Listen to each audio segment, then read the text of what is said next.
Good evening. Good evening. You all ready with your questions for Ravi? Yes.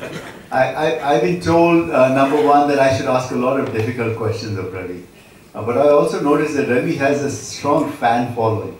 So there's a number of Ravi fans who are here in the audience, and I'm sure they're looking forward to hearing from Ravi. Great. I see some hands going up there. I hope you got some good questions for Ravi as well. I'm generally audience biased, so I'm going to actually give audience a lot more opportunity to ask questions. So we won't necessarily wait till the end to get the audience to ask questions. We'll kind of take your questions in middle. But let me just go ahead and get started. So Ravi, just to get let me first of all, for everyone's sake, actually, I did pull out an introduction to Ravi. Okay. So I'm gonna read it out so that people do get a little background. Now, you know, we did a session with Harish Mehta last month, and I know a number of you were there. It was a very interesting session, and talking of entrepreneurship, that was a situation where we talked about an entrepreneur who came up in 70s and 80s. And you know, gives you a little flavor of what it meant to be an entrepreneur. We always said, you know, things are difficult for entrepreneurs. Things are difficult at all times. It's just the type of difficulty changes.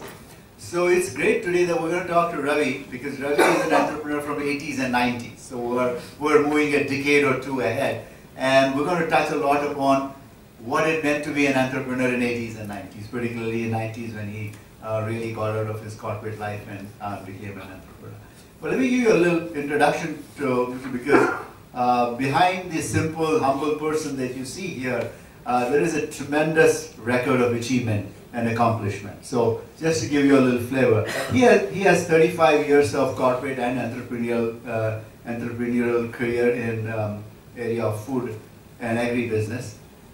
He, of course, as you all know, is the co-founder and managing director of TiE Bites, the #1 Indian food consumer brand in North America, with brand presence in over 60 mainstream retail chains and 20,000 plus supermarket stores. TiE Bites has also been a classic turnaround of a sick company story. So we'll talk about that, and hopefully you'll have some questions for Ravi on that as well. Ravi built TiE Bites to be a great place to work with. Were ranked by Economic Times in the top 50 places to work with, and that's a tremendous accomplishment. Before he became an entrepreneur, he had a very strong corporate career in having worked in some real marquee companies like Britannia, Pepsi, and Ballarpur Industries. Ravi is a graduate of alumnus of the Institute of Rural Management, Anand, and the Harvard Business School. And of course, as Vandana mentioned, he is deeply committed to fostering entrepreneurship in our city and in the country, and is a very passionate advocate of clean energy and sustainability. And besides, you know, all of you know his contribution to the Mentorship program of TiE. So Ravi, welcome to the program. I know you are a familiar face here, but you're in a different situation there. You're on the hot seat. Correct. Here I am. I can feel it. So just let me get started. Now, you're not from a family or business family. Your you know, parents didn't have a business. You have perhaps no business DNA, so to say. You had a very cushy MNC job in the 90s. You know, one of the best that you could have. And yet you had some kind of an entrepreneurial kida in you. I'm using a colloquial term. So can you just give us a little flavor as to what that entrepreneurial kida was? When did it start?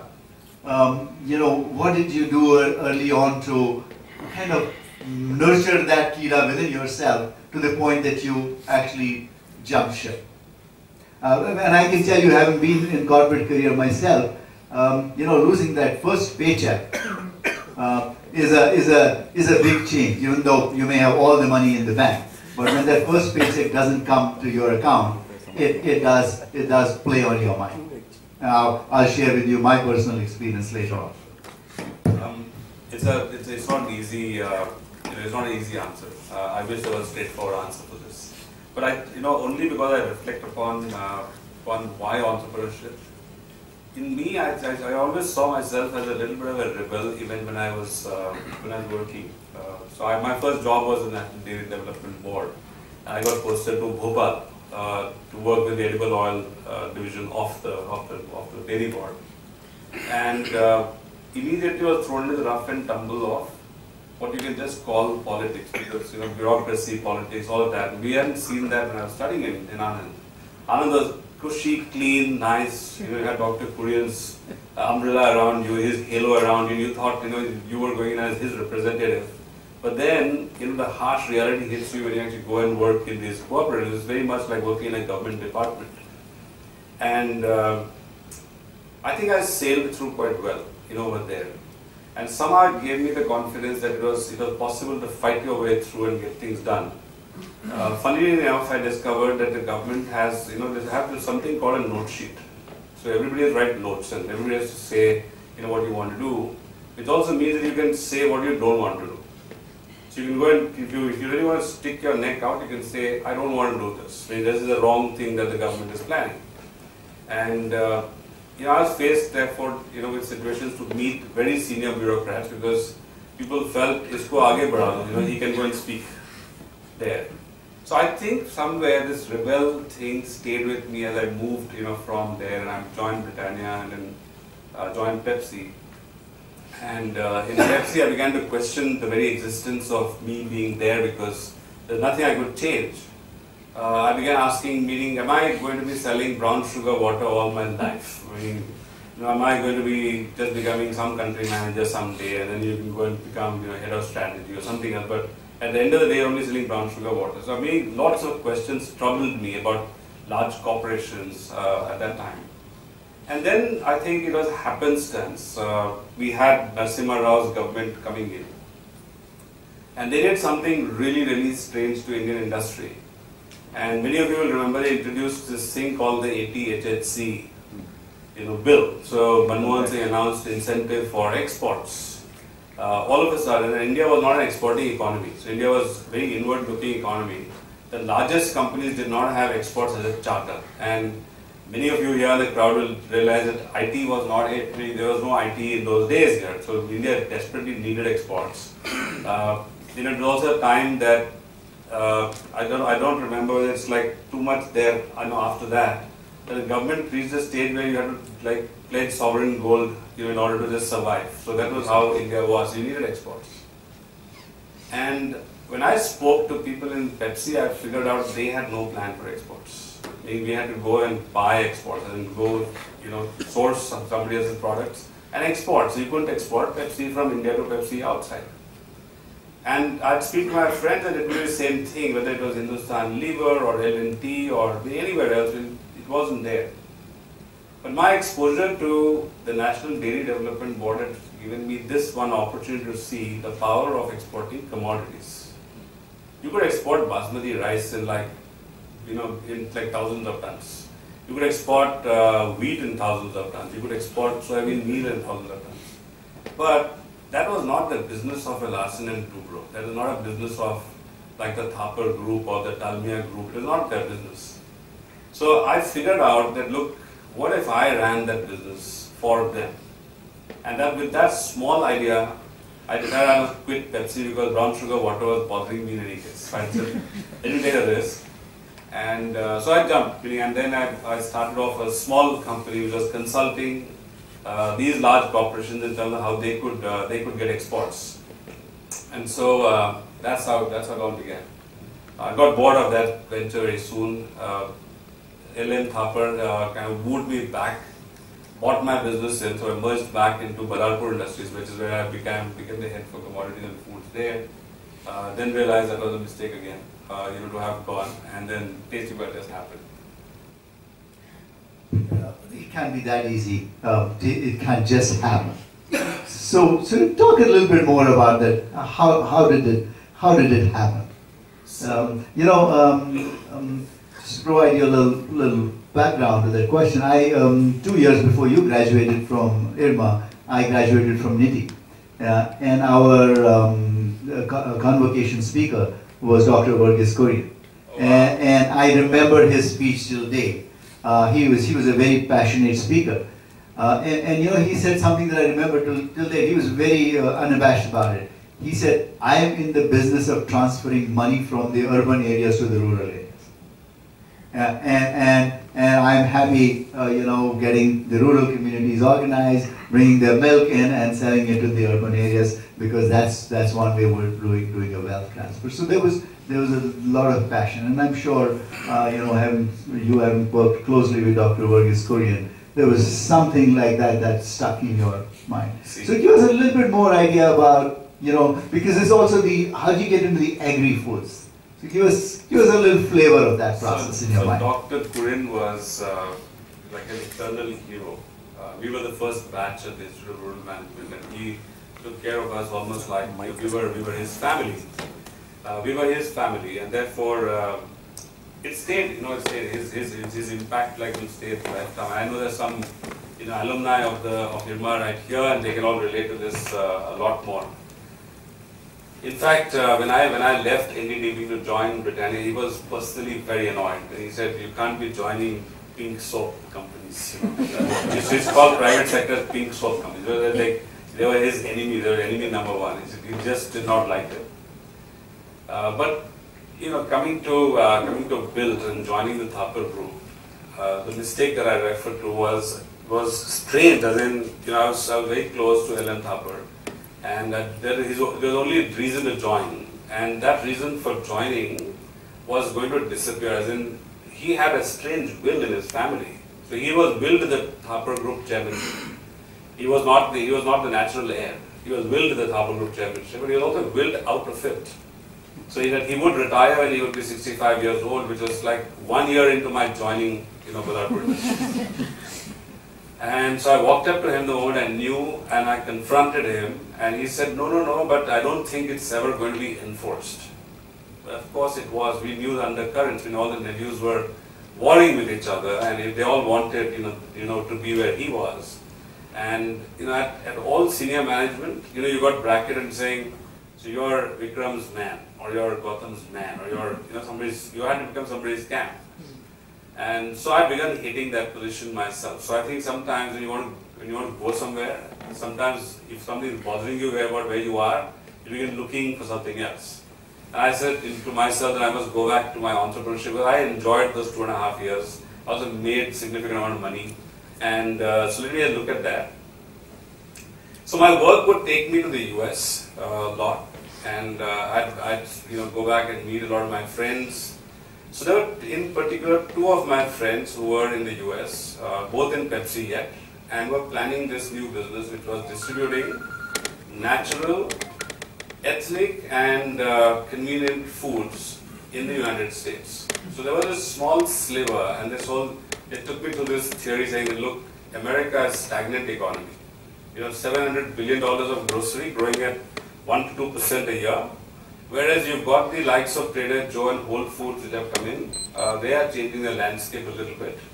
It's only 25 or $30 million as yet, but it's growing at like $30 million, 30% every year. So rapid growth in the face of a stagnant overall grocery business. And ethnic was big. So then, you know, I got involved and we researched that Indian and Thai were the 2 fastest growing cuisines across North America.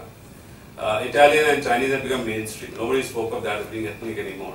But Thai and Indian and Thai was like growing rapidly, and we could see restaurants sprouting up everywhere. So we were in India and we said, good, so why are we understand India really well, understand Asia really well. And so we had to plan and conceive about this company, and we called it Preferred Brands. No particular reason. We just thought, you know, it sounded like a good name, so Preferred Brands came into being. And so Meera, who's, you know, my co-founder, became the first employee of Preferred Brands. And then Ashok and I kind of quit a little bit. You know, he left, and then I left a little bit later.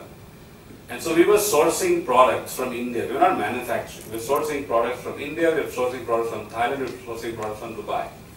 And PBI began with the first big hit with Trader Joe's. So in a food fair, you got Trader Joe coming in, signed us on, and all of a sudden we were surprised with like $1 million of annual revenue just coming from one customer. So $1 million with 50% gross margins with 3 of us in the office was fine. This was like great. It was great to start, and supported us really well. It was not the days of what you just spoke. Meaning, we didn't, the thought of raising money, like VC money or PE money, we didn't know what that meant at that time. We did not even know whether it mattered to us. But we were in good gross margins.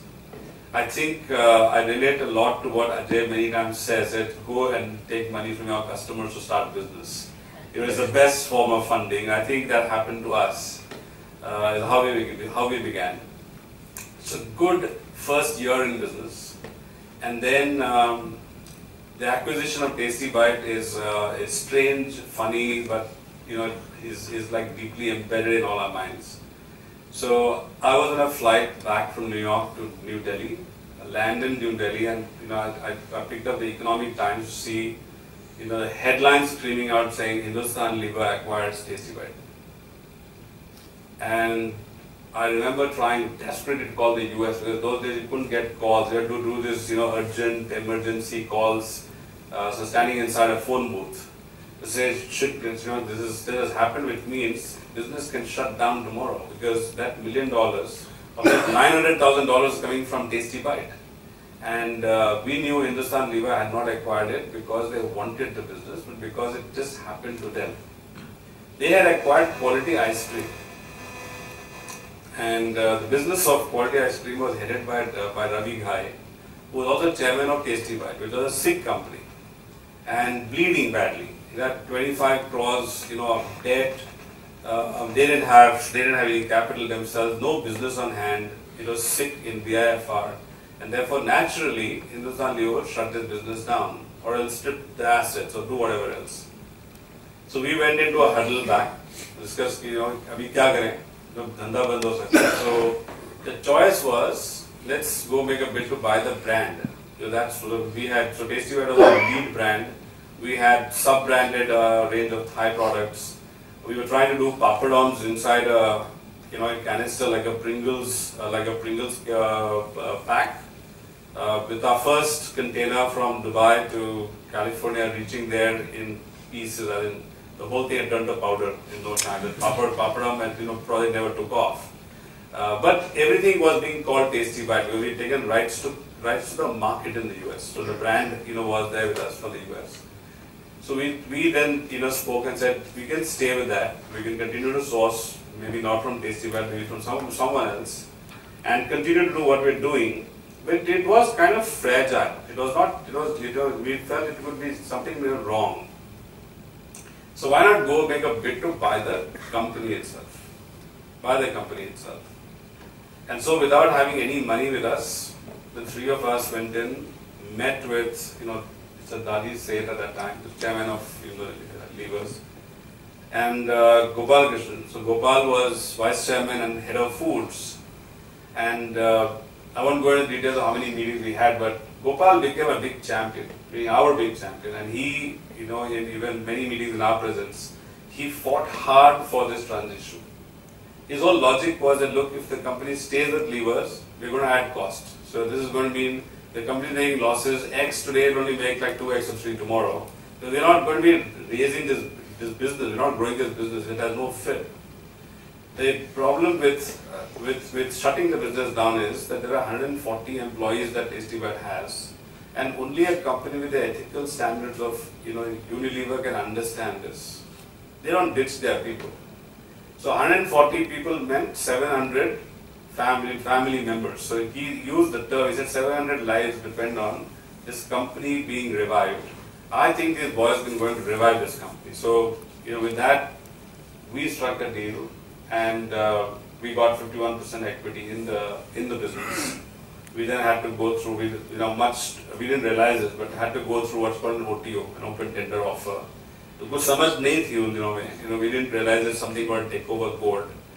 We had to go into the markets and pick up another 23%. So without money, you can't do all this. You could negotiate with Hindustan Lever to pay out over 4 years, but you can't go to the markets and say I can buy shares over 4 years.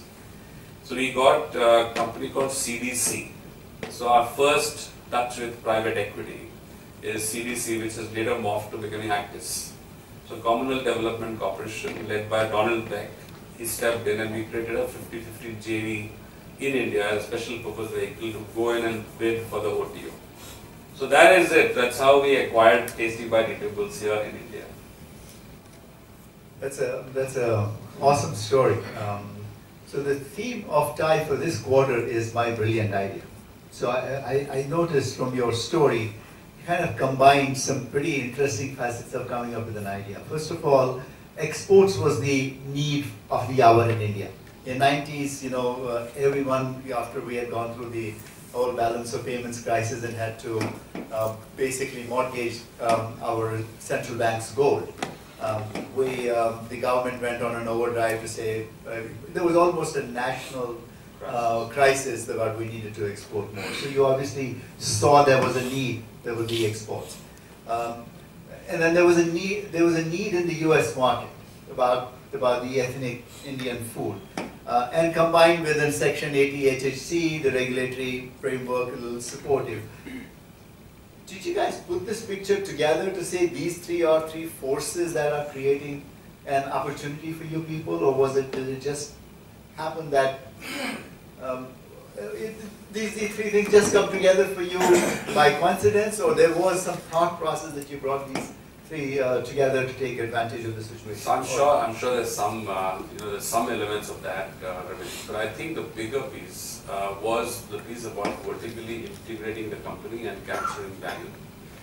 So we could see that despite having the 50% gross margin there in the US, A&M spends and promotion spends are like out of control, completely out of control. Listing fee for getting into any chains are like extremely high. You have to constantly support your products enough for them to stay there, otherwise you can get knocked out if you don't cross a certain hurdle rate. And therefore, no matter what money you made there, it was always short, but you couldn't grow. And we saw this big opportunity in just getting vertically integrated, because India is a phenomenal manufacturing place if the product does not require automation. If the product is even slightly labor intensive, India is a phenomenal place to manufacture. And the other thing is that India is a place where vegetables and fruits, grown in abundance. You can get them 12 months of the year. So you can't do that in Europe, you can't do that in the US, just because the winters are so harsh. And therefore, India is great for us to be great as a place to manufacture. The second is, talent is here in abundance, meaning India, just because of the educational opportunities that it offers, I think there's huge talent. So we even saw the ability to move away from Thailand, where we were manufacturing, where we were sourcing out, and actually get everything manufactured here in Pune itself. So I think the integration piece, Ramesh, was the kicker, as in you could capture this really significant value, you could safeguard your business end to end, and therefore fortify. Right. So let's move on to the next question. I know you run the TiE Nurture program. You meet a lot of entrepreneurs and you ask them, you advise, people ask you, how many founders is the optimal number, and so on. And I think the average recommended is, the average comes to about 2 point something, but generally we recommend 2 to 3 founders. And you were a company of 5 founders.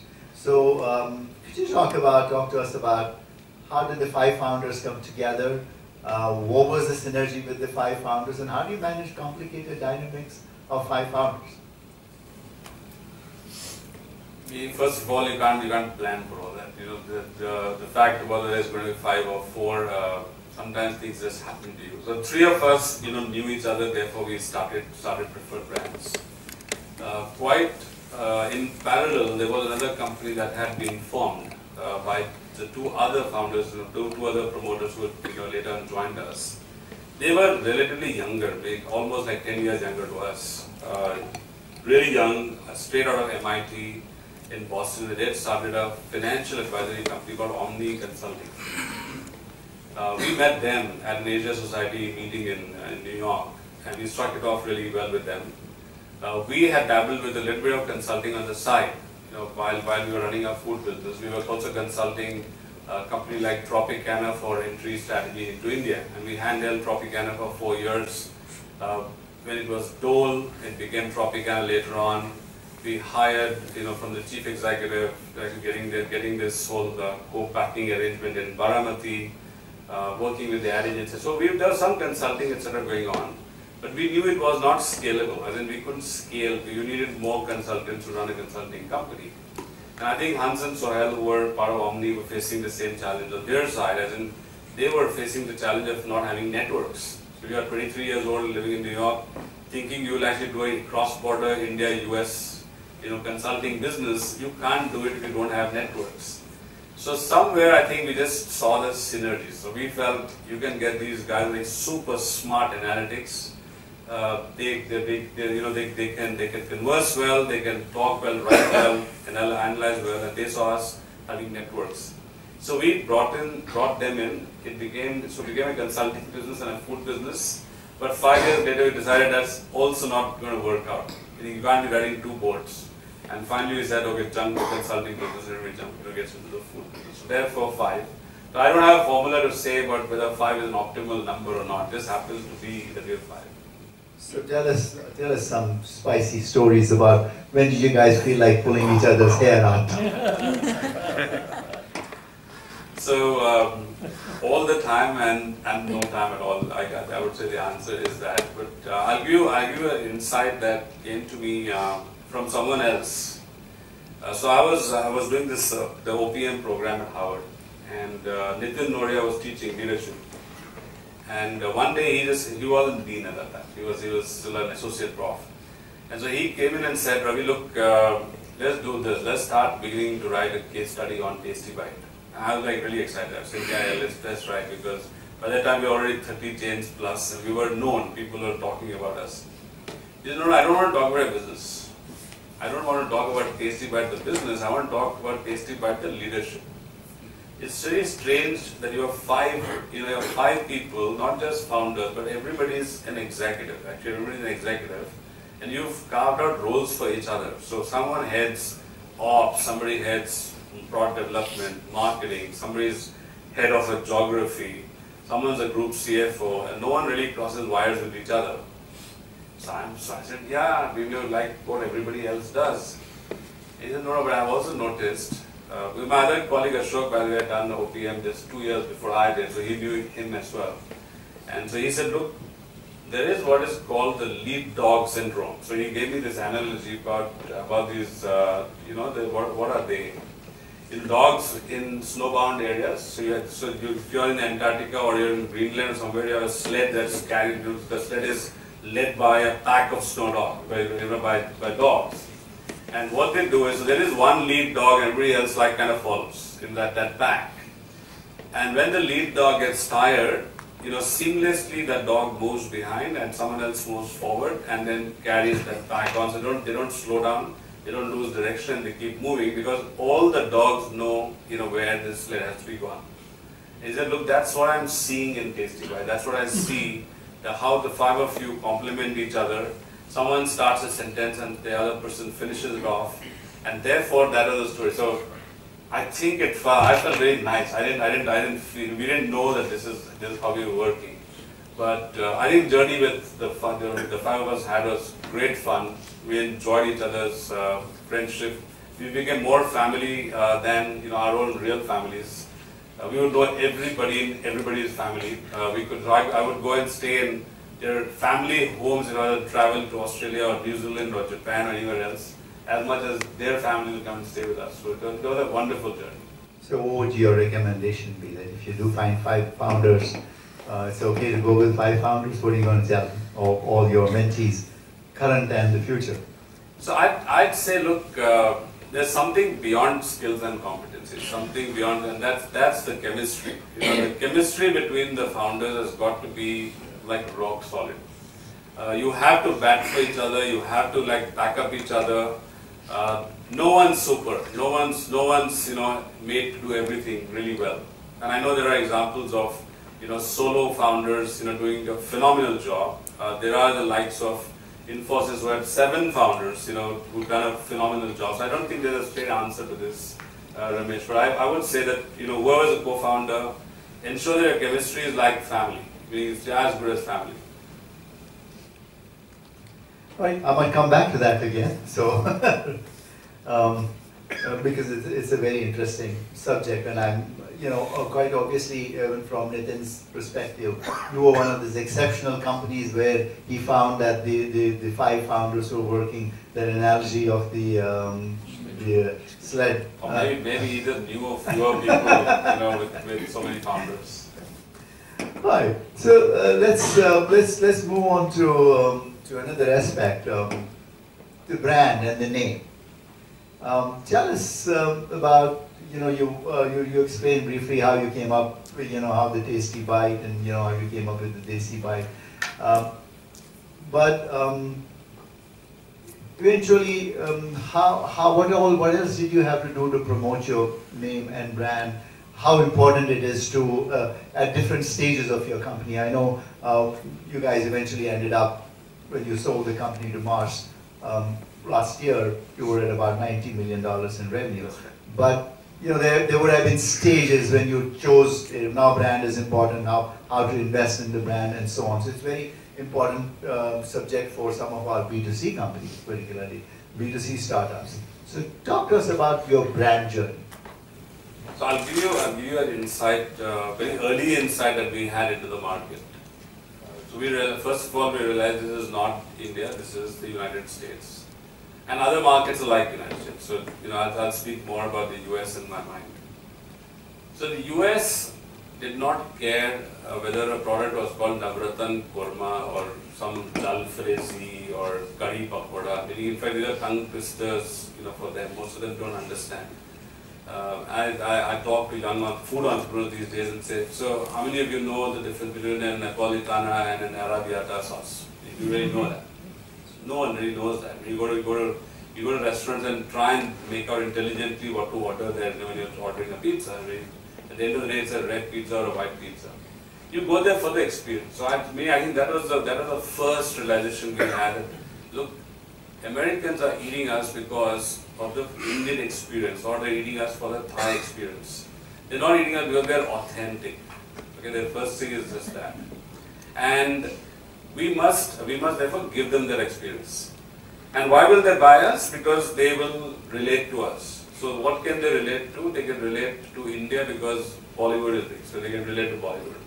They can relate to cities they travel. So Jaipur, Agra, Delhi, Simla, Punjab, Bombay, these are cities that they know. So why don't we just simplify and rename all our products that we've got around these cities? So soon enough, Palak Paneer became Kashmir spinach.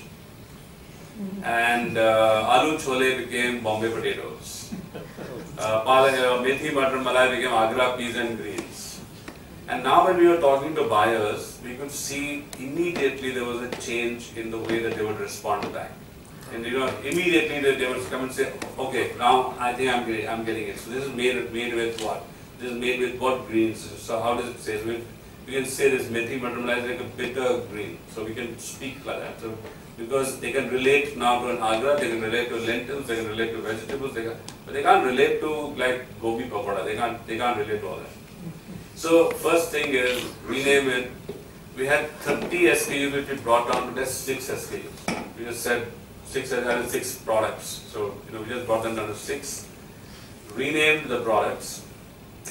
One funny thing that happened was sitting in one of these restaurants in Bombay, behind the Bombay Stock Exchange.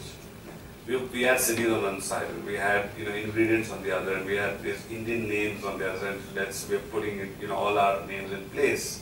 So finally, we saw we're running out of cities. We're running out of cities. How do you now name? So we came across dal makhani, and somebody suggested saying Madras is good. We haven't used Madras yet. So Madras lentils.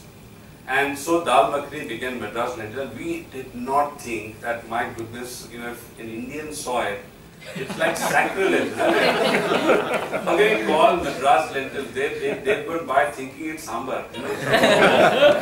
But it became so. We launched Madras lentils, and Madras lentils, has, by the way, gone on to become our #1 SKU. That one SKU does more than $30 million in revenue. And we realized, I think later on, that actually there's something to learn from. Make it very difficult for competition to now imitate you because you've been contrarian. You've been very contrary, contrary to what people will normally think. All the people who came behind us, whether they were selling Thai products, or they were selling Indian, or Malaysian, or Vietnamese, they were copying us. Everybody is copying the names. So more Bombay potatoes were on the shelf. So a company based in Boston was selling a Bombay potato. Somebody is selling a Kashmir spinach. But किसी का हिम्मत नहीं था Madras lentils stuff. Nobody could say that this is Madras lentils. And they were all trying to Punjab lentils. And I was saying, okay, nobody, because now Madras lentils, as for an American, is what dal makhani is for us. So I think, so being contrarian and being able to be credible is a good thing to do. The second thing we learned is, don't force them to eat in the way that we eat. And I think it's true for, therefore, most consumer businesses, that please don't force your consumer to change their use habits or eating habits. We put a lot of garam masala, like whole garam masala in our food. We think it's like really, really good. If you're having a tej patta sticking out or a cinnamon stick sticking out. But an American doesn't think like that. They think if you put it in, it means I must eat it. So they take and bite into it, and my goodness, it burns their palate completely. So we get complaints saying, I think this product's gone bad. I got something that's not supposed to be there. So we said, cut out no garam masala in salad packs. Because we learned that there's no garam masala in packs. We learned you can't put like a whole green chili, to excite them. Because it's like tadka there. We got complaints saying, I got green worm inside your pack. I got green worm inside of that. We also learned about textures. So we make our palak paneer in India. We take the palak and puree it. They think it's baby food. They don't like it. They want to bite. They want to feel. So palak paneer became like chopped palak. Okay, so a lot of my Indian friends would go there and say, "Yeah, तुम्हारा product authentic नहीं." The product authentic नहीं. So we are saying now we are not authentic. We don't want to be. I think we want to be very relevant. So I think being relevant to your audience. And then there are more. So we realized the value of being low sodium, low fat, low fat, all of that. But even that's just the soft things of saying they need to bite your product, they need to eat. We make aloo chole here. Aloos are less, chole is more. But America is potato country. So they reverse the order. So you have more potatoes, less chole. So I think there was a learning that happened along the way. So I don't know exactly when we made all the changes, but I can relate to many of those. I hope it tells you a little bit. Right. No, I think that's one of the very important lessons is there that it doesn't matter. The name is not important. Understanding what your consumer behavior and what your consumers' preferences are going to be is the most important. The fact that you clearly picked on early on that the American consumers, you were giving them an Indian experience. Sure. It didn't have to be authentic. It had to be Indian, and that was good enough for them, and you could just build your brand and messaging around that. Right. So I was with the CEO of a listed company last week, and I had an interesting conversation with him. Still a relatively small company, about 500 crores, maybe closer to your size. And he said, I don't understand why my stock price keeps going up and down. So I asked him, what about your board? He said, before I was listed, my board used to be very interested in my business. They would, ask us questions about our business, what are we doing in the business, what's going. Now the only conversation around in the board meetings is, "Ye stock price ka kya ho raha hai?" Now you manage a listed company, and in fact, for those of you who don't know, Tasty Bite stock, if you had invested in 2008, you would have got 84% CAGR in 2018. Wow. Calculate in your mind if you had invested, 10 rupees in 2008, how much it would be worth? 84% CAGR.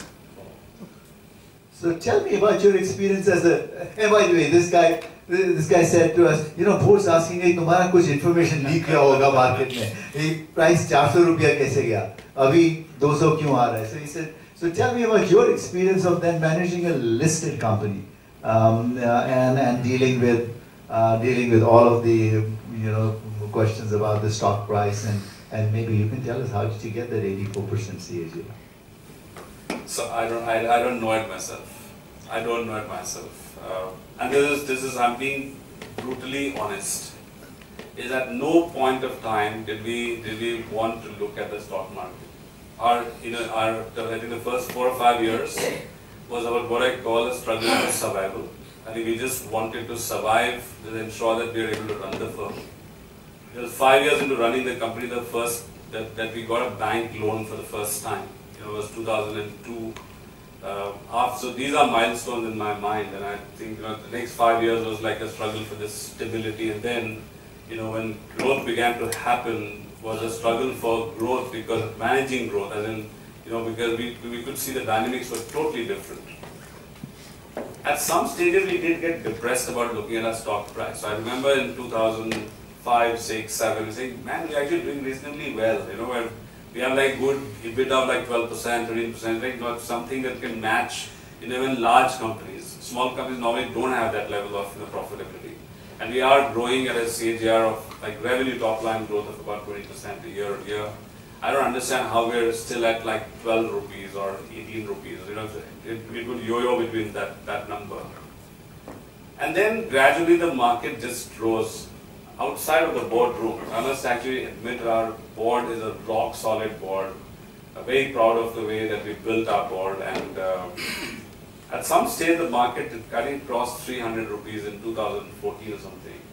And then the calls began to happen. So I know that CNBC would start calling in before our board meetings, or NDTV profit will call, can we have like a sound bite, can we do an interview, etc.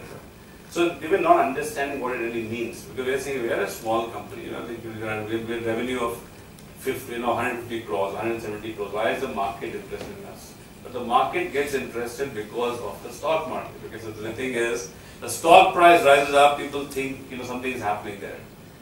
The hard truth is that we've just stayed steady. I think we've had steady growth of about between 19 and 25% growth every year for about the last 18 years, non-stop. We've had about that much growth on our top line every year. But the market between 2014 and 18 is even more dramatic than 84%.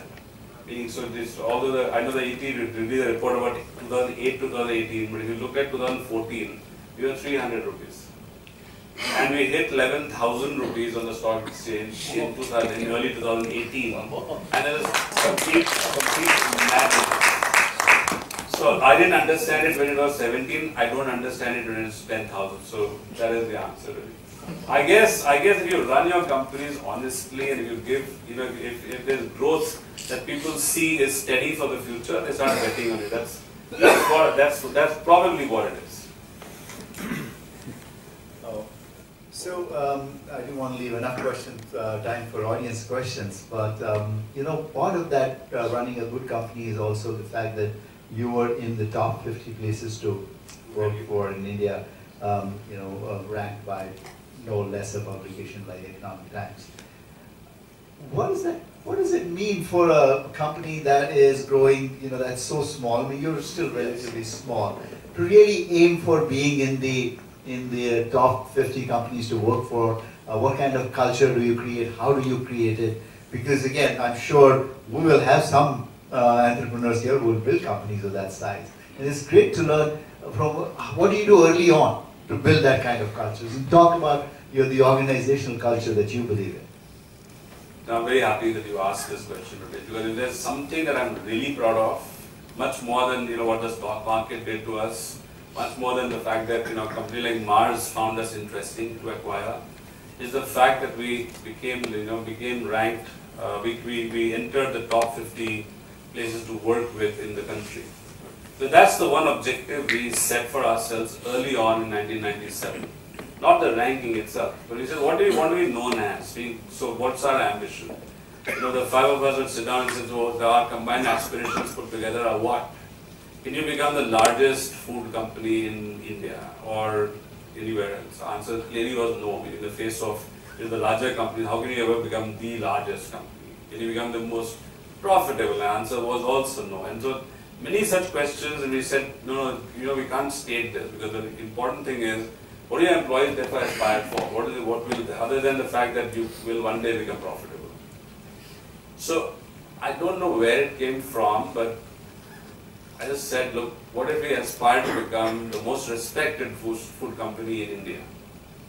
And we began to qualify respect. We said, if you're able to start recruiting from top technology and management institutes, there's a sign of respect. And we were 5 crores in revenue. We were setting up this target for ourselves. If if there's an Institute of Chartered Accountants said that this is amongst the best presented balance sheets, that's a mark of respect. So for every function we created, something. We said that's what you've got to become. And so we began investing in people, in process, everything very early on. And in 2009, I think it was when the Great Place to Work with Institute came to India and had this alliance with the ET, with the Economic Times. And there was a ranking on, so this was in the Economic Times, and they were going to conduct this survey for the first time. So we just entered the survey and said, "Chalo, seek lete hain." What happens to us? We then learn from how other companies build a good place to work. So as a survey, it's an employee survey that happens, and then it's a very coordinated survey. So you can't write out surveys for everybody. So everybody write their own thing in vernacular if they have to. And I knew that we were up against what I'm calling the white collar companies. Everybody from TCS to Infosys and Wipro was entering the survey.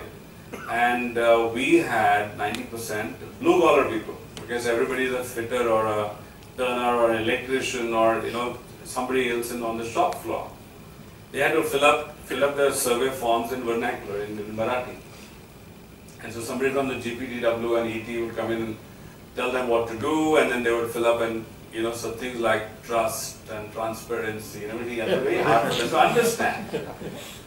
But when the ranking came out, I would say I actually went and cried. I think that was a meltdown for me, because I said, this is what we've strived, what we've strived for so many years. If this can happen to people who didn't have the money to go and earn 2 meals a day for their family. In 1997, 90% of our employees earned less than the minimum wage. And we made a promise saying that, look, in the next 12 months, we'll ensure everybody comes up to minimum wage. They had not been paid wages for more than 3 months. And so we said, whatever happens, we will not draw wages, but these guys will have to draw their wages. And one day everybody will buy a house, and one day everybody will buy a scooter, whatever. So we would put up these very important soft targets for ourselves. 2009 was for me a big moment when we got ranked for the first time. But from 2009 until now, there's been every year that we've been ranked. So that's been great. Certainly very, very commendable. And there were only 2 food companies. I said the first food company. So McDonald's and Tasty Bite were the 2 food companies that got ranked for the first time. That is an amazing story. And Nestle was not ranked. That was a great. I would definitely think that is definitely an accomplishment to be really proud of that. At your size, that you could really aspire, do the right things, and get it. Okay, so any people in the audience ready to ask some questions? Just get ready with your questions. Let me just ask one. Oh, great! I like to see some more hands go up. Do we have another mic for questions? Mandar, where's Mandar? Great. Let me, while they're thinking through their questions, let me ask one last question. So a couple of years back, I was, a husband-wife company came to me for, talking to me about their business. And as I talked to them, I kind of realized that the business doesn't have an underlying problem. The problem is that the husband and wife have different fields. So So I had to gently tell them, listen, I'm not a marriage consultant. Right? You need to go sort your differences out. But I also believe that for entrepreneurs, and you know, T. Thomas famously said back in 80s that for every successful corporate executive, there is a very strong supporting spouse at home. And of course, this was the days he said wife those days, but I'm paraphrasing it to say spouse in today's world. But for every entrepreneur, the family support is so crucial, so critical. So tell us, how has your family been part of your journey? And how have you taken your family and made them part of your journey as you've gone on this whole long career and fantastic experience? So no different from what you just said, Ravi. I would say, and everybody here is an entrepreneur, so I would just say that, look, your spouses and your families have got to be your biggest support system. Because biggest support system. You know, your children, your parents, your spouses, everybody's just got to rally around you. There is no substitute for that support. You know, so I'd just say that. Ruby, my wife, has been with me all along. And I remember the day we signed up the papers for acquiring Tasty Bite. And I flew back from Bangalore to Delhi and said, we're not going to New York, we're actually going to Pune. And 3 days later, we were on a plane to Pune, and in the month of July, I had not realized it was time when my son might not get an admission in school here. We had no relative, we had no friends, nobody here, and we landed up here in Pune, and my wife actually had a gallbladder stone detected 4 days after we landed here. So I was juggling between hospital, a friend's house, getting my son admitted in school. But all through this, I think my wife did not complain once.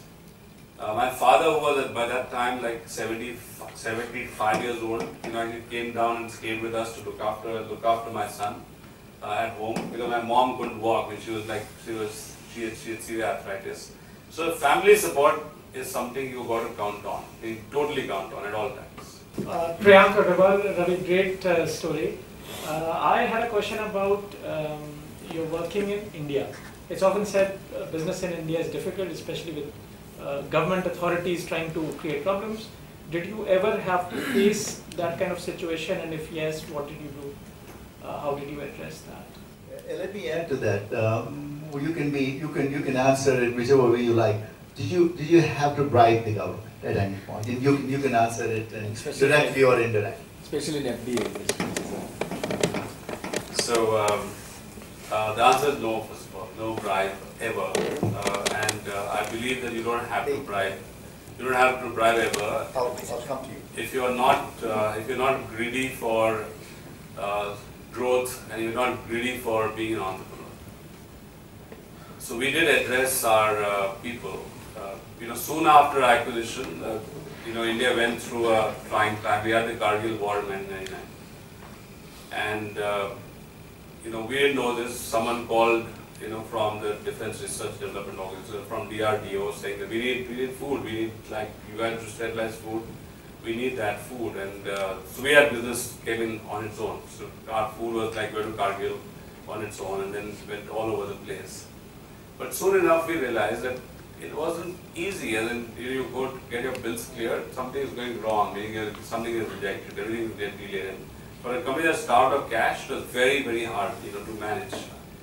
So I won't go into the gore of, how we decided never to do business with the government as far as our business, our food is concerned. I'm not advising that you guys don't do business with the government. And first of all, the government's gone very much cleaner than it was in those days. But I do remember addressing our team, say, look, this is reality. What we've been through is reality. So we are, at the fork of a road. On the one side is great opportunity. There's great opportunity. You can get a lot of business, but you will have to do something that will bother your conscience. And on the other side is not a choice of saying I will still continue business but less business. The other side is entirely possible that the door is closed because you've told someone that I won't do something that it may hit you really hard. It can be almost existential for you. What should we do? So I want an answer from the team, and then based on what everybody answers, we'll move forwards. So there was silence for a long time. Long time. It was like an audience like, slightly bigger than what we have here.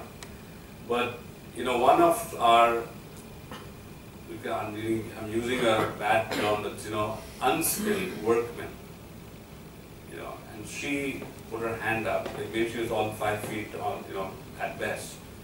And she said, "Saab, abhi hum log galat kaam nahi kare." ऐसा आपको पता है ना, गलत काम नहीं करने से कंपनी बंद हो सकती है. कंपनी बंद हो जाने दो, लेकिन गलत काम नहीं करेगी.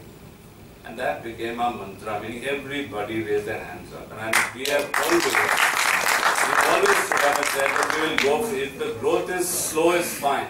Growth is slow, is fine, but never do something wrong, because at the end, later on, at the end of it, it will pay you.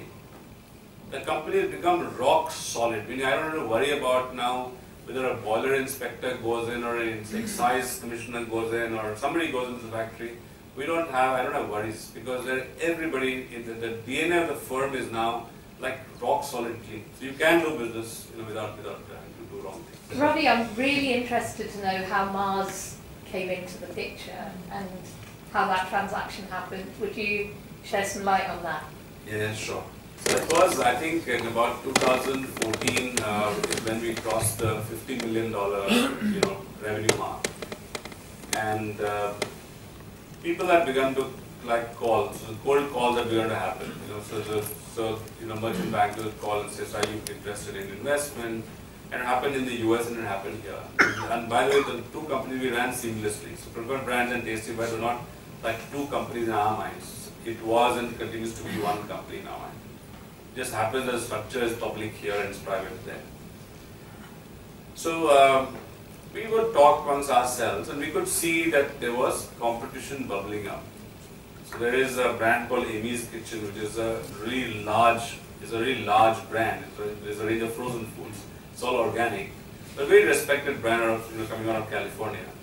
But they entered our space, as in they used to do frozen pizzas and they used to do frozen salads, but they began to now start doing Thai food and Indian food, and they started approaching us saying, "Are you ready for an acquisition? Are you ready for?" So I think we began to realize, look, we've reached a size below which really there wasn't so much competition. As in, yeah, growth was difficult, but it's not as if you have to watch out for who's coming and knocking you off. We did realize that we reached a size where now you're being watched and people are saying this space is attractive. These guys are continuing to grow at like 20% year on year, which means it's a very attractive space to move in. And we thought it was the only responsible thing for us to recognize that you need to secure the company. The same thing what RG told us about securing those 700 lives. So we now have like 3,000 lives. We said, look, we've got to secure that. To protect our own ego, is a wrong thing. We must find a home which is like solid, secure. We may or may not then be part of this journey anymore, but we must find that. So we went on the road. In 2014 we went on the road, to actually get a strategic partner with us. We had raised three rounds of private equity, but that road ended at a Japanese firm, which is Kagome. So Kagome is Japan's largest non-carbonated beverage company, $3 billion firm, and we were terribly excited by them coming in. So they came in, we signed a definitive agreement. We became a Kagome company. They took over 70% of our equity. And in 2015, our journey began with Kagome, and we began to learn Japanese in the firm. Everybody had Japanese classes going on. Lots of people were being sent to Japan. They were sending in people to come and stay here, or in our office in the US, or in Australia. So there was integration. We learned it hard. It's not easy to get cultural integration done. But a year down the road, we realized that it was not the right thing. Kagome was never going to be able to run Tasty Bite in the way that it is being run today. Because Japan, for all its goodness, consumer companies don't grow more than 2% a year. They are used to being staid, bureaucratic. They're rock solid. Nobody, you can't move Sony away from where it is. in Japan. You can't move a Mitsubishi from where it is. But even a Mitsubishi or Sony in Japan don't grow more than 2-3% a year. Decisions get taken by 20-member boards. Meaning, I remember sitting in this board meeting in Kagome with, everybody has earphones because, it's being translated in real time, everything is translated in real time. But 30 people are sitting there in a boardroom and they sit every month to take decisions. So, a year later we realized it was not going to work. As in, one day, we were going to move out of the business, they were going to move in, but it would be the most irresponsible thing because they wouldn't be able to run. They in fact came and said, we are like Toyota, we are solid, we are process driven, we are a brand that the world knows, we are very happy where we are, but we think we have acquired a Ferrari. You guys move at a speed which is like much faster than what we can manage. We can't manage this 25% growth because we need to make 25 decisions every year. We don't take 25 decisions. So we decided together, and all credit to Kagome, that we went back on the road again. So this was a second sale that happened. And so we ran the process again, and lots of companies were by now interested. We were now running at over $75 million in revenue. We were like, and it had become a Kagome acquisition, well written around. So more companies in the fray, and finally landed at Mars. But one piece of information that is relevant really here is not so much about what happened there. Is that Mars was not the highest bidder. Mars was not the highest bidder, but in our opinion, the best fit for the people of Tasty Bite. Yeah. The best fit for the people of Tasty Bite, because Mars is an extremely ethical company. Takes care of its people really, really well. There are no superheroes or celebrities across Mars anywhere in the system. And we felt that that's what really Tasty Bite needs. And people here can flower with Mars. Because Mars food respects brands, it respects cultures, it operates across several geographies across the globe. Very R&D centric. And they have just recast their own mission. From being a chocolate, pet care, gums, company. We used to call them an SOS company, salt, oil, sugar, as in all the bad things that are there in food. And they made a commitment internally which is called better food today, a better world tomorrow. And it resonated with us beautifully because we are all natural, we have moved organic, and we said we don't want to be part of any company that's going to promote more SOS. So that's how Mars happened. Great. I'm glad you asked that question, Vanda. I had a number of other questions and that was on the list, but I knew we were more talking today about idea and operation, so I thought if we don't get to it today, we'll call him back. But let's go to the next question. Hi Ravi, Anand Khandekar. I think your love for the people that work for you, I think comes out so strongly.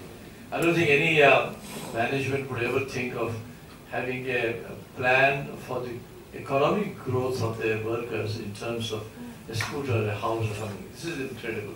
And I think this is, you said you don't know how the stock market went up, but I think the blessings of all the families of your workers, yes, I think it's made your stock price go where it is. Absolutely.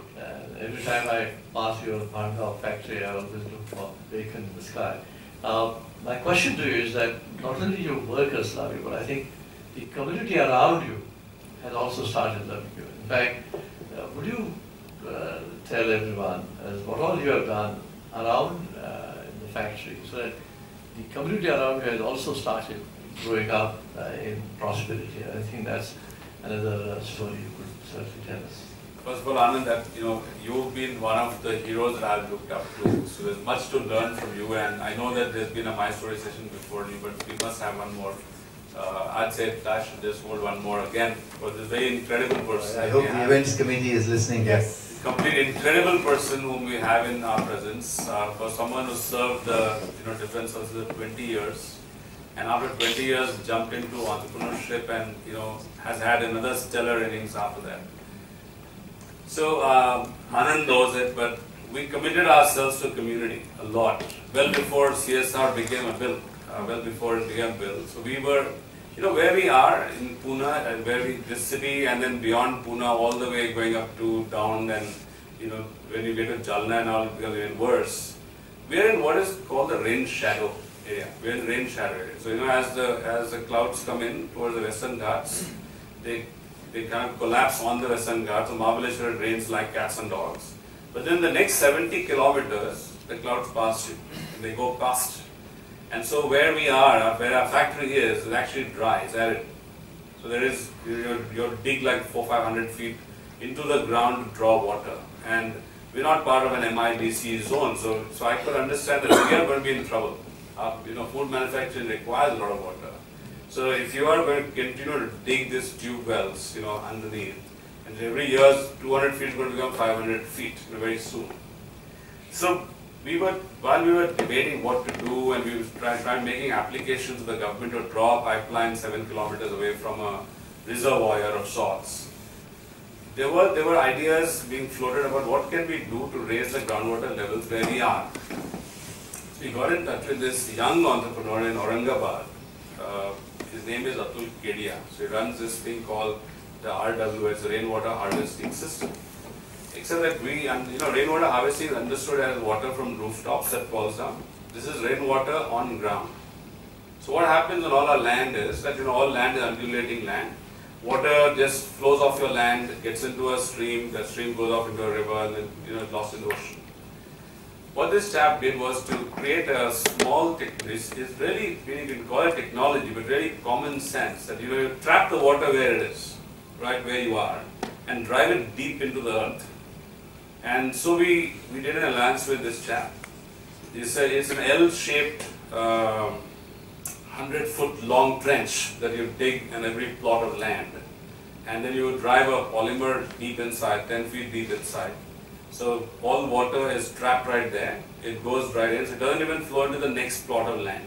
We have 35 acres of agricultural land. That's what Anand's referring to. So we did that, and we began to encourage farmers all around, because we understood कि वो aquifer सिर्फ हमारे 35 acres के लिए नहीं है. The aquifer is for like the entire, all the villages around. And we were able to excite villagers, and we began to contribute. So we said, if you spend like 10,000 rupees for one of these trenches, we'll contribute 10,000 rupees on your land. And so we began to do that. And in the space of 4 years, groundwater levels came up from 230 feet to 60 feet below ground. And in fact, during the rains, we'd have funny scenarios of a reverse, like a spring spouting out from the ground. You'll see actually water coming up like a fountain out there. So that is one big thing that we did. We also committed ourselves to participating in every natural disaster if it were to happen. So anywhere, whether it is in Uttarakhand or in Bhuj, in Gujarat, or recently in Chennai or Kerala that has happened, whatever happens, if there's food lying in the factory, we'll suspend all our exports, we'll suspend all our sales, tell our markets to be patient, but we need to rush food to all of these places. So it's a natural thing. All our people volunteer to go and work wherever a disaster happens. We send truckloads. Now the Air Force knows us, flies our product out for free. UNESCO knows us, they help us send our food out. So we were there in Kerala, we were there in Chennai, everywhere else. But what we do is, we don't take even disaster victims for granted. Because even they are important. They must eat what they are used to eating. So I even told Ma, don't think you can send chocolates and biscuits and feed the people who are reeling from disaster. You have to make food that is culturally relevant. So when I said we suspend factory operations, because of that. The R&D team swings into action, and we prepare a one-pot meal that is meant for people. So if it goes to Chennai, it will be a bisi bele baat that goes there. Or if it's going to Kerala, it will be a Kerala biryani that actually goes there. If it goes to Myanmar, we will actually cook up something that is very soupy that actually goes there. So that's the other big piece that we've committed ourselves to.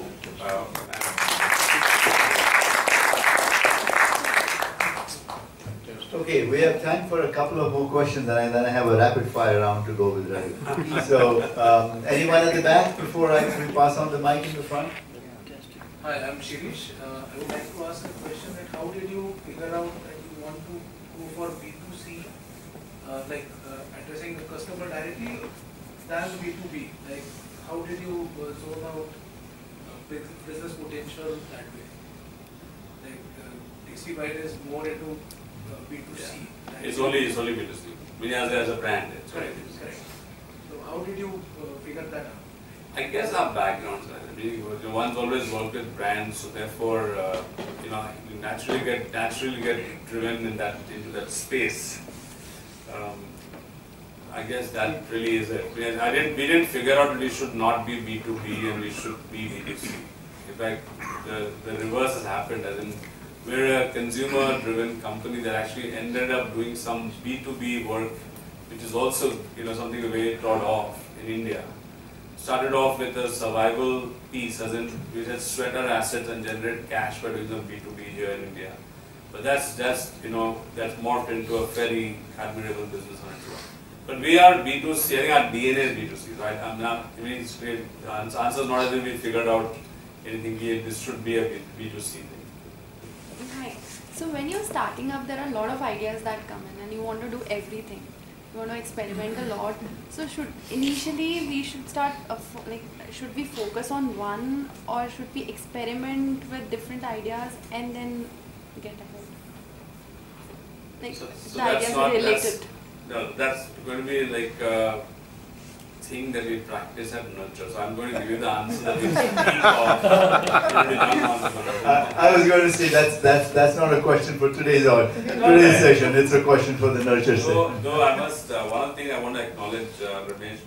I think Vandana, you mentioned about my having conceived of Nurture that is not right. The person who conceived of Nurture is right here, Ajay Bhagwat. Someone whom I look up to all the time, because he can come up with insights that are not easily measurable. They come to an event today, I look up at him and say, oh gosh, he saw this in a different way. The answer to your question is, first of all, do what you like a lot. So you must be charmed by what you do. You must be really excited by what you do. Not necessarily that it's not an Excel sheet that you do. Business is not run on an Excel sheet. I've always maintained that behind every good strategy is a strategist who sits there. If businesses could be cast on an Excel sheet, then everybody would have been a Bill Gates, everybody would have been a Jeff Bezos. They are not. And Amazon happened because Bezos was there. Microsoft happens because the founder is there, something is there. I'm going to give you this big example because everybody knows these big examples. So first of all, be very excited by what you want to do. Therefore, in my mind, there are not like many choices in general. Okay, that's a hypothetical situation. You say, should I experiment with 5 things? That's very hypothetical because you're not likely to like 5 different things to do.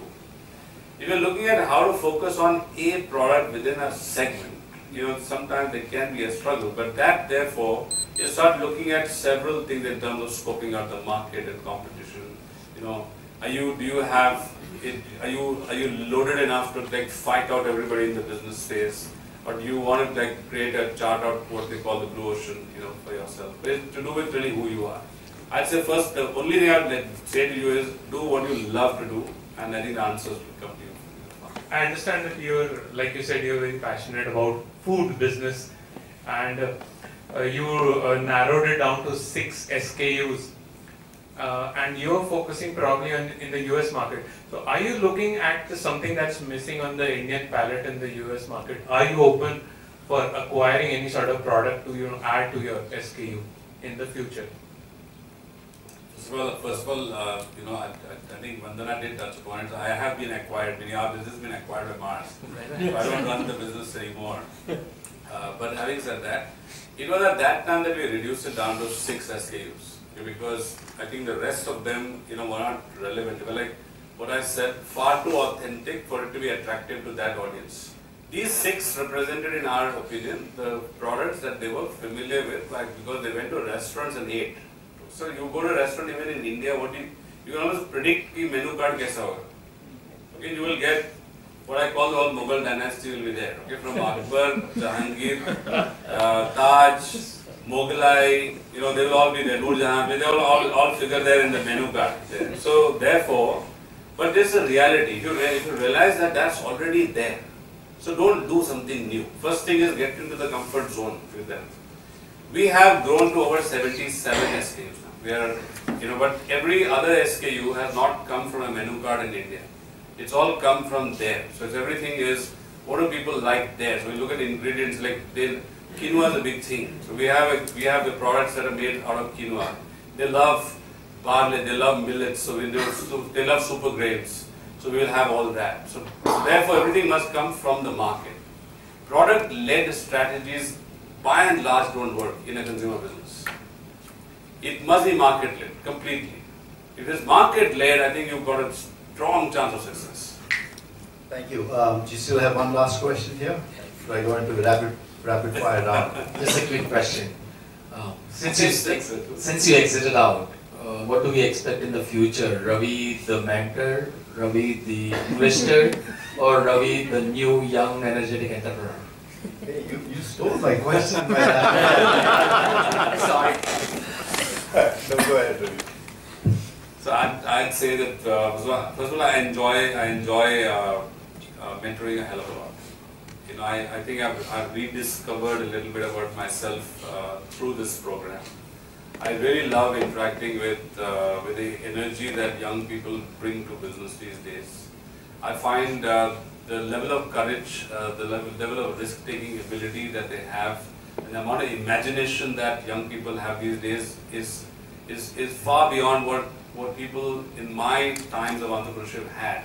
Most people went through a well-traveled road. People didn't go and break out into new areas. So I love doing that. In the process, I learn a lot. I think I've learned a hell of a lot in the last 6 years. I wouldn't have known how a drone flies. I wouldn't have understood how wireless technology works.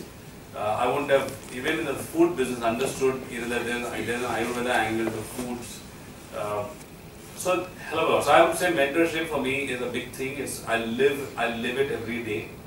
At this stage, I'm certainly not looking to become a new entrepreneur. I don't think I have it in me to spend the next 20 years chasing another tasty bite.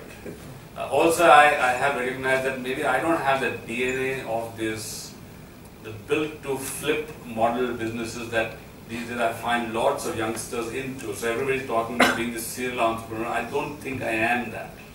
Nothing wrong in it. It's just that I'm not that. So therefore, I don't think I'm going to be doing that.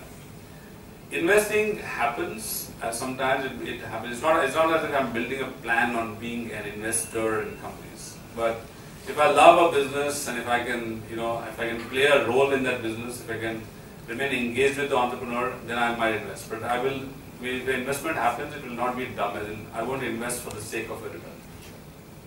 Thank you. Okay, so Ravi, to close this lovely evening, one more question? Okay, yes, go ahead. Can someone give her a mic? And I'm a nutritionist. So, as the name suggests, how, what you do to maintain the taste of the ingredients, of end product, throughout the year, because agriculture produce every time it differs with the climate change, soil change, and all this stuff, and how you are able to maintain the taste throughout every year.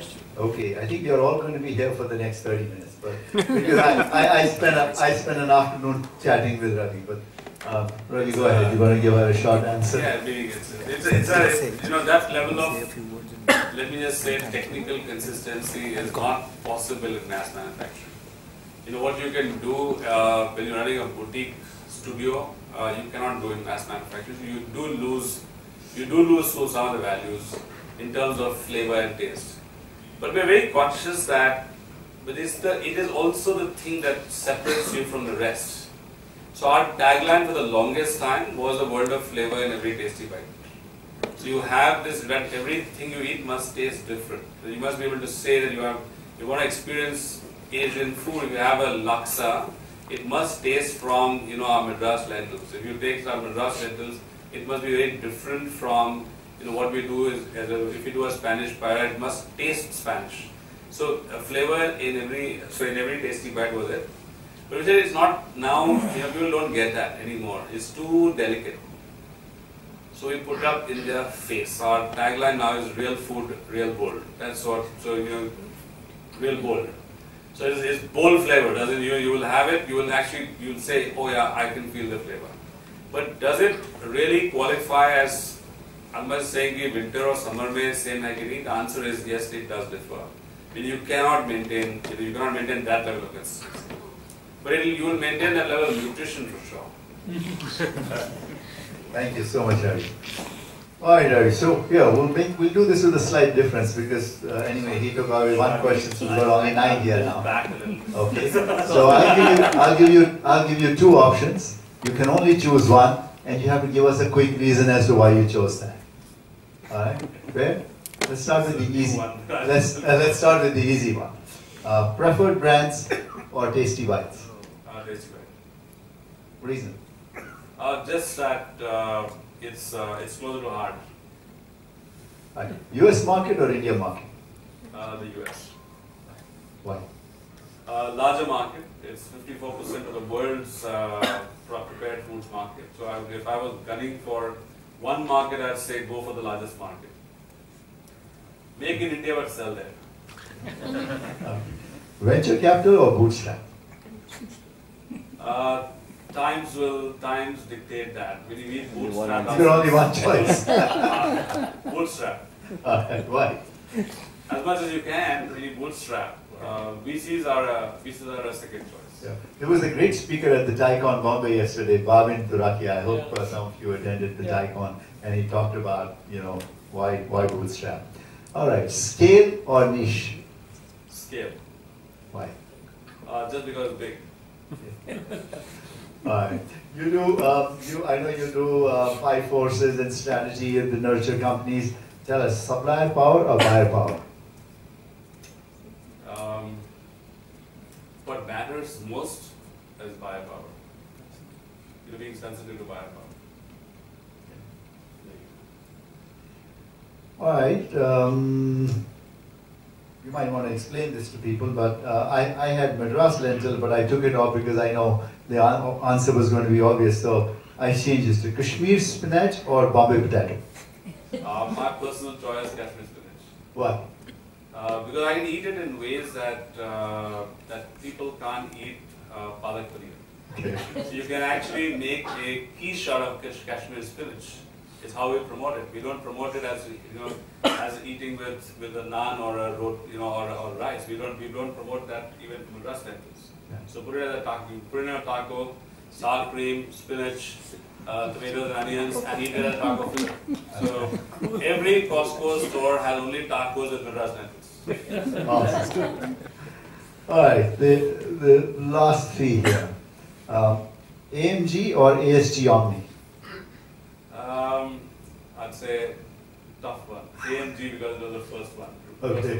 And you started it. Yes. All right. All right. Now this is one before the last. Let's say you are going to start another entrepreneurial venture.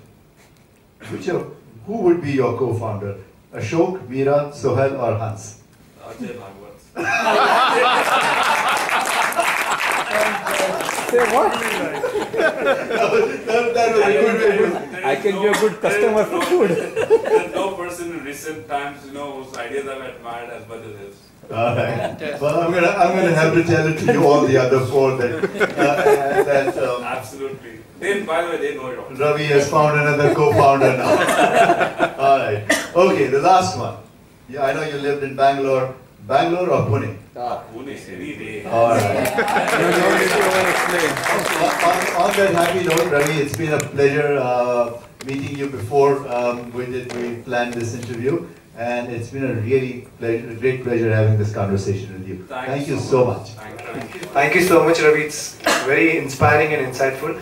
Before we end the day, I'll request Ajay Bhagwat to come and say a few words and thank our guest. Ajay, please. The agreement will happen here. So one thing I must say, Mandar never stops surprising people. He just told me 3-4 minutes ago, can you do the vote of thanks? But this is an easy one. So Ravi, this is an easy one because first of all, I got to thank the TiE Events Committee for doing this. I'm sure you would all agree that this has been the most inspiring My Story session. And it have happened without you guys thinking about this. Now, I've known this guy for God knows how many years and thought I knew it all. Never knew all these other soft sides, and thanks Ramesh for bringing them out. Unbelievable story.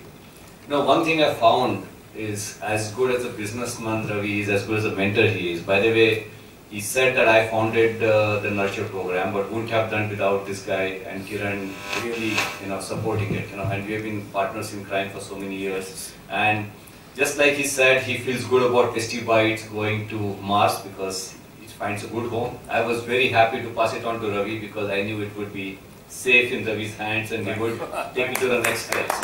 So thank you very much for doing that. So, like I said, I've known him for many years, but known him as a good businessman, good mentor, and all the other things that we know, but never knew he was a good person who built a good company.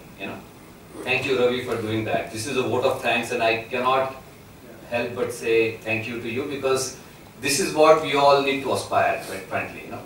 Money comes and goes. I mean, that's not a big deal. People come and go, but good company, good values, good culture, good brand. And at the end of the day, he sleeps well at home because he doesn't have to worry about anything. Thank you for sharing that and really appreciate it. And thanks Ramesh for really taking this and doing this such a great job. And of course, all you guys, don't forget TiE membership, important thing. Also, Mandar also asked me to give a memento. I think there are more people. Can I request Anand? I mean, that's another thing, by the way. A story like Ravi brings people like Anand to TiE. Absolutely. So thank you very much. So, I would really appreciate if you can move on as a lot more qualified than I am. Somebody asked a question whether he was doing B2B business. I think his business has been edge to edge, human beings to human beings.